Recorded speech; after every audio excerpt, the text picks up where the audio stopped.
I'm Dr. Milton C. Surnett, a retired professor from Syracuse University, and I wish to introduce to you the Traveling Abolition Museum, 8 panels that tell the story of American abolitionism in the 19th century.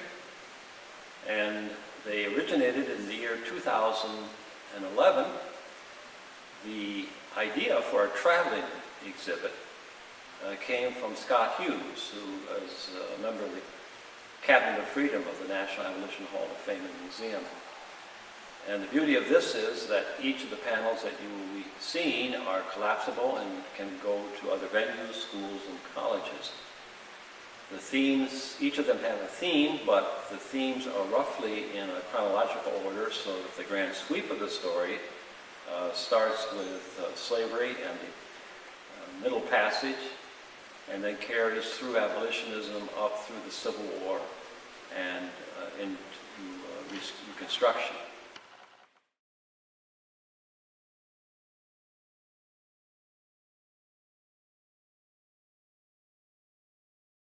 With the first panel, which focuses on the theme of slavery and the colonial and revolutionary eras. So we're dealing with the late 1600s and the 1700s. The focus here is upon the beginnings of the slave trade from Africa in the transatlantic experience. So we have images of a fort on the west coast of Africa, a car full of slaves being brought to the west coast, and then a map showing the dispersion of Africans into the New World in various slave enterprises.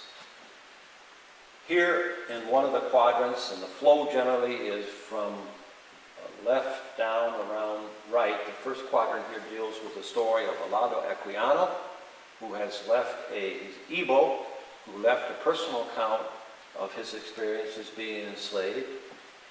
And then 1619, Virginia, the introduction of slavery into the English colonies, and a few images dealing with the treatment of slaves and the existence of life on the plantations in the American South. And then we come to the image down here, which deals with the tension over the issue of slavery at the time of the American Revolution. A British author exclaimed, "How is it that the loudest yelps for liberty come from the drivers of Negroes?" At the very time that American patriots were asserting their rights against old King George of England, of course, slavery persisted. And so at the Philadelphia Convention, when the Constitution was being drafted, this issue had to be thrashed out. And so John Adams and others fought for the elimination of slavery, but Southern representatives wished it to be retained. One of the few groups that was persistent in demanding the end of slavery in the colonial period were the Quakers, Society of Friends. And at the bottom here we have examples: John Woolman, Elias Hicks. Hicks was out on Long Island, and even when he died, he refused to have a cotton blanket drawn over him because it had been made with slave labor. There were a few voices in New England. This is Samuel Sewall here. Sewall was a Puritan clergyman who wrote a famous tract called The Selling of Joseph, referring, of course, to Joseph of the biblical narrative. But yet slavery persisted, working in the cotton fields, the slave notice, and even some of our so-called founding fathers, such as Thomas Jefferson, who called slavery an abominable crime, used hundreds of enslaved Africans to work on his Monticello plantation. And here we have one of them depicted here, Isaac Jefferson, a skilled blacksmith. This illustrates, once again, the paradox of freedom and slavery at this time.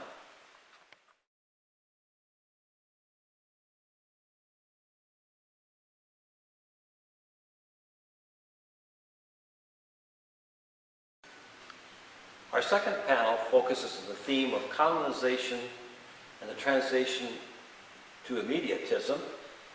Our time period is roughly the early 1800s. In 1816, the American Colonization Society was formed to remove African Americans from the United States back to Liberia. And there were a few African Americans interested in returning to Africa. One of them was James Forten, another was a wealthy Massachusetts ship owner Paul Cuffey. But most African Americans opposed involuntary removal back to Africa. And they encouraged William Lloyd Garrison, a son of a Newburyport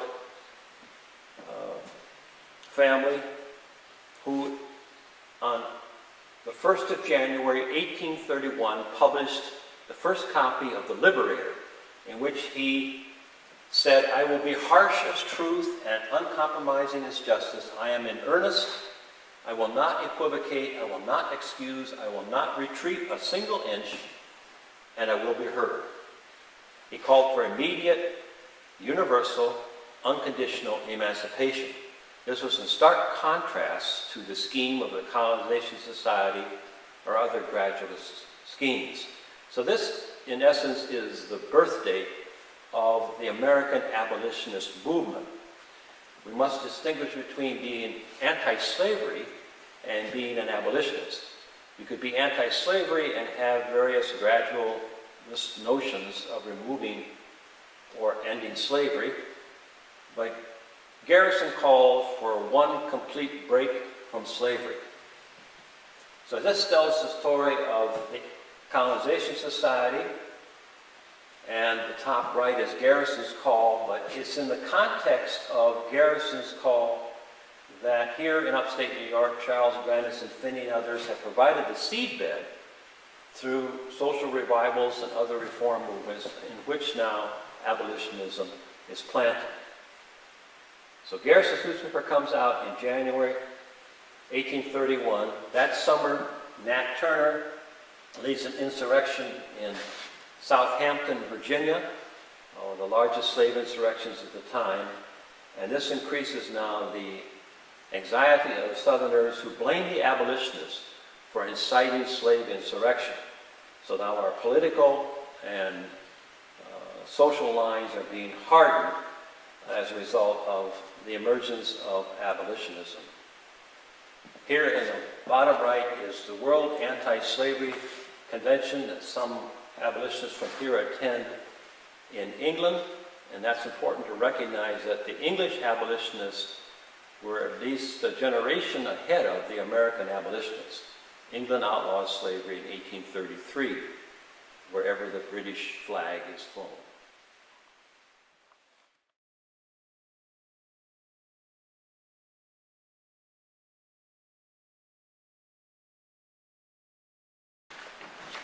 Our third panel focuses on the theme, Proclaiming Liberty. Abolitionists seek to awake the nation. And here the focus is on ends and means. Garrison had announced or proclaimed immediate abolition, but he didn't provide the abolitionists with much guidance on how this revolution in American politics and American conscience would take place. He simply said moral suasion or persuasion. He was opposed to politics, use of the ballot box, certainly violence. And so the abolitionists had to devise various methods to get their message out. And they were guided by this by something called the Declaration of the Anti-Slavery Convention, which is the statement issued in December 1833 when they organized the American Anti-Slavery Society in Philadelphia. And so certainly holding public meetings. At this time in the 19th century, public speaking, oration, was a key to getting your message out. And so we have some of the great orators, Frederick Douglass, William Lloyd Garrison, certainly here Gerrit Smith. This debate over slavery and anti-slavery erupted in the churches, and so one of the ways in which the message got out was the publication of various pamphlets and theological tracts about slavery. We also have the publication of escaped and runaway slave narratives. We have meetings, public meetings, and anti-slavery fairs shown over here. The publication even of anti-slavery almanacs, and even a child's primer, A, B, C. A stands, A is for abolitionists, B is for brother, and so on. And abolitionist newspapers, the Rights of Man, the North Star, the Liberator, and the like. But as Briar Greene had foretold when they left the Philadelphia meeting, where they'd had a time of great harmony, the troubled waters were to come. And down here, outrage is a sign of the anti-abolitionist fervor of the day, and a picture there showing the attack upon Elijah Lovejoy and his murder at Alton, Illinois in 1837. So within a few short years of that 1833 meeting, the abolitionists were facing opposition all across the country.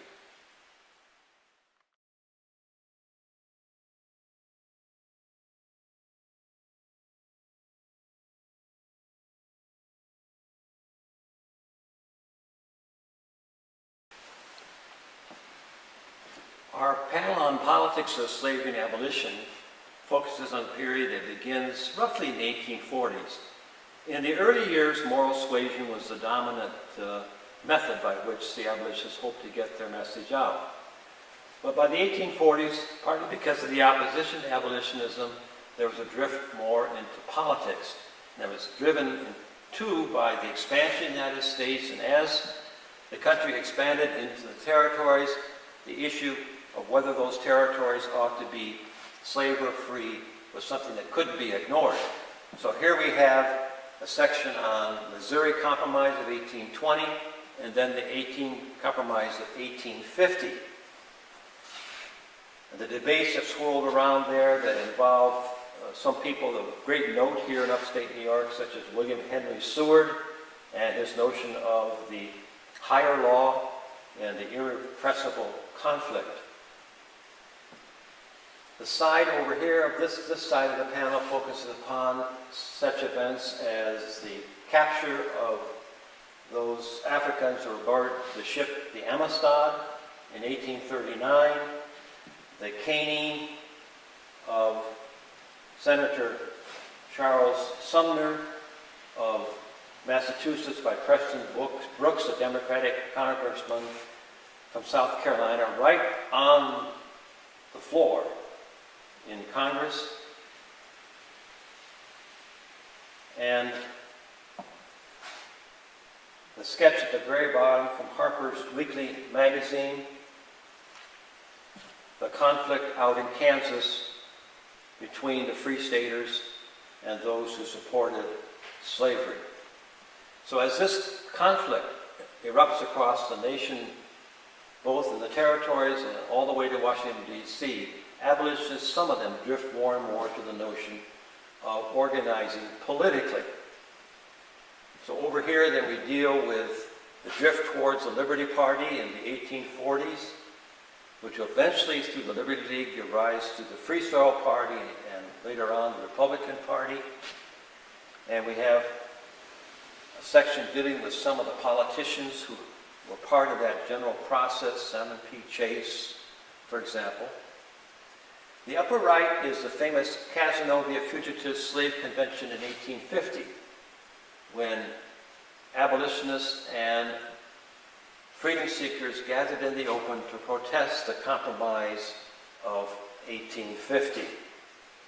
And the bottom panel corner deals with the Dred Scott case, Justice Taney and Dred Scott, whether or not a fugitive in Missouri, had gone from Missouri up to Illinois and eventually the Fort Snelling area of Minnesota, was thereby free. And when Justice Taney, speaking on behalf of the majority of the court, ruled that African Americans had no rights that white Americans need to observe or honor, Frederick Douglass said that that decision would be hooted down in history as long as there was memory of it.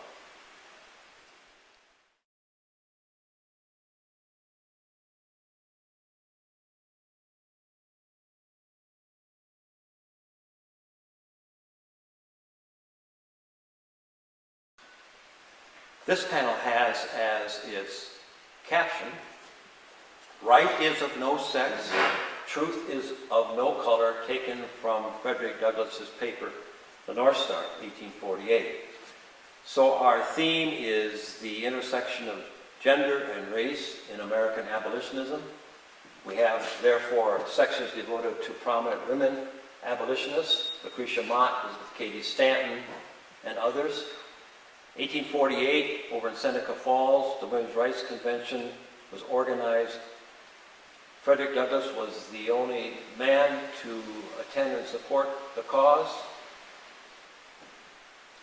African American abolitionists were active in abolition through their churches. There's Bishop Richard Allen of Philadelphia, Reverend Absalom Jones, Joanna Lee. The churches were one of the few organizations that African Americans had for themselves, and so through those churches, as well as through the Masonic orders. Prince Hall Freemasonry was another of the voluntary organizations that African Americans could speak publicly in. Prudence Crandall, depicted here, as well as Beriah Green, these illustrate the struggles that abolitionists had in carrying their principles over into education. Prudence Crandall's private boarding school in Canterbury, Connecticut, for young African-American girls was destroyed by anti-abolitionists. Beriah Green, very important to upstate New York, over here at Whitesboro, founded the Oneida Institute transformed the Oneida Institute to become an abolitionist training ground. Came there in 1833, was there for at least a decade, and here is the school. At least 15 African Americans attended, including Henry Highland Garnett, who has connections to Peterborough, and Alexander Crummell. There are other African American abolitionists of note, and published authors like the Reverend Samuel Cornish here, John B. Rustworm, and again our panel on the right focuses upon the role of women. So we have Sojourner Truth here, who was not necessarily a joiner of an abolitionist society, but moved in and out of different circles of proclaiming her message.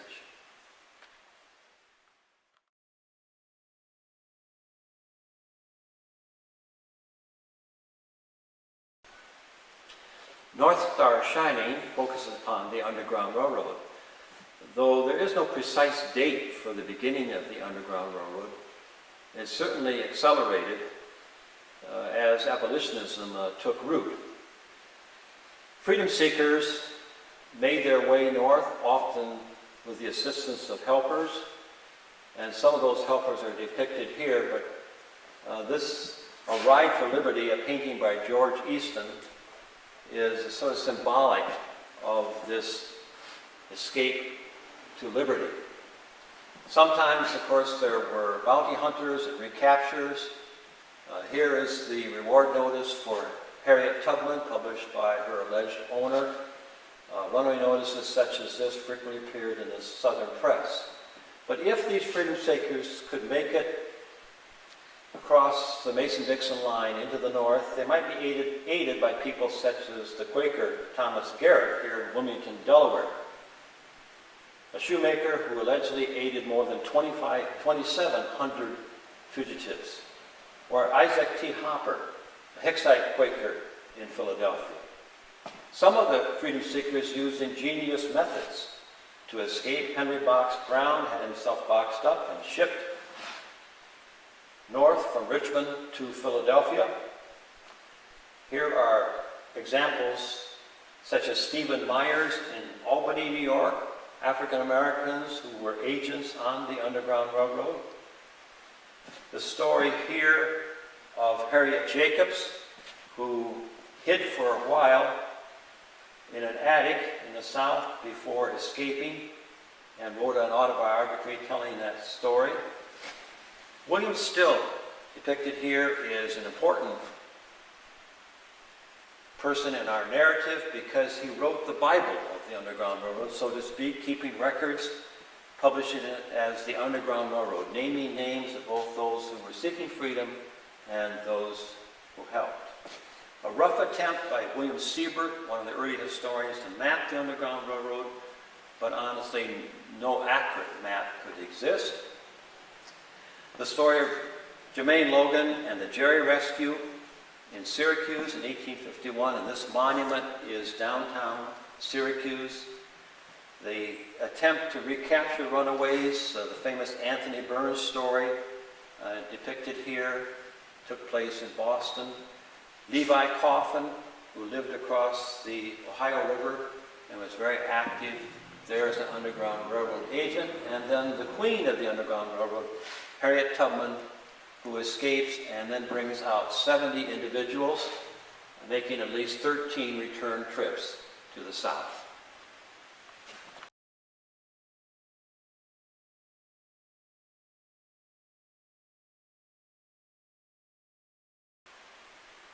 The Terrible Swiss Sword focuses upon the late 1850s and early 1860s as we move towards the Civil War, that irrepressible conflict. Of course, notable there is the story of John Brown and the 1859 raid upon Harper's Ferry. We have information here about the activities of John Brown out in Kansas. Once the war begins, there is an effort to recruit African Americans as soldiers. So we have several images depicting the importance of African American troops in the Civil War. The image here is of dead soldiers on the battle at Gettysburg, and it's shown here not only to depict the human tragedy of the Civil War, but also to suggest the issue that Civil War was, in these early years, not a freedom war as such. This will gradually evolve as we move towards the latter years of the war itself. Most American soldiers went into the war to put down the South, most Yankee soldiers, not to rid the United States of slavery. Because of here we have a map showing the density of the enslaved populations in the American South and how geographically divided the United States was. Finally, we have stories over here of individual Civil War soldiers, rebel prisoners at Gettysburg, Lincoln visiting Richmond on April 4th, 1865 to the cheers of African Americans after General Lee surrenders 5 days later at Appomattox. And then the story down here about someone who Ken Burns featured in his Civil War series, the letter that was written in 1861 by Sullivan Ballou, if I'm pronouncing that correctly, to his wife, saying that he has no misgivings about being in the war for freedom, and he will die shortly thereafter.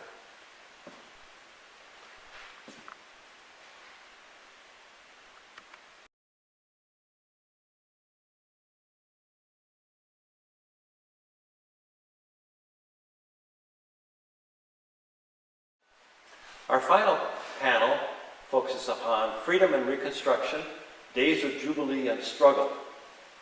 And in the center we have the 13th Amendment, which ended slavery, the 14th Amendment, which granted African Americans, all persons born or naturalized in the United States, the rights of legal personhood, and then the 15th Amendment depicted in this image, which was the right of suffrage for black males.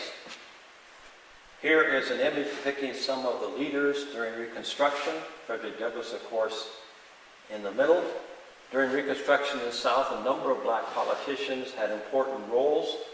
White Southerners resented this, and there was a gradual effort to overturn Reconstruction.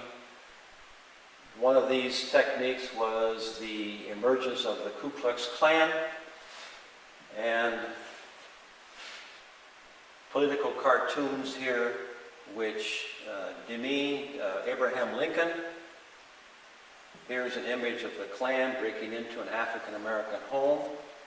And so the United States government set up the U.S. Bureau of Freedmen, Refugees, and Abandoned Lands, and they did educational work, and that assisted the newly freed people to establish some of their rights. Here is a group of freedmen depicted in Richmond, Virginia. And all this time, the political fallout from the Compromise of 1850, which ended the slave trade in the District of Columbia, and the Compensated Emancipation Act, Lincoln's Emancipation Proclamation, and here is an image of Lincoln reading the Emancipation Proclamation to his cabinet. All of this is the prelude to the unfinished business during Reconstruction, which comes to an end in 1877 as the Southern Redeemers, as they called themselves, white Southerners, reasserted their power, and gradually the United States troops and the Reconstruction Bureau withdraws its representatives, and we enter into the era of Jim Crow, depicted down here by this caricature of an African American, where the separate, so-called separate but equal facilities are established in the South in the late 19th century that carry well up into the Civil Rights period.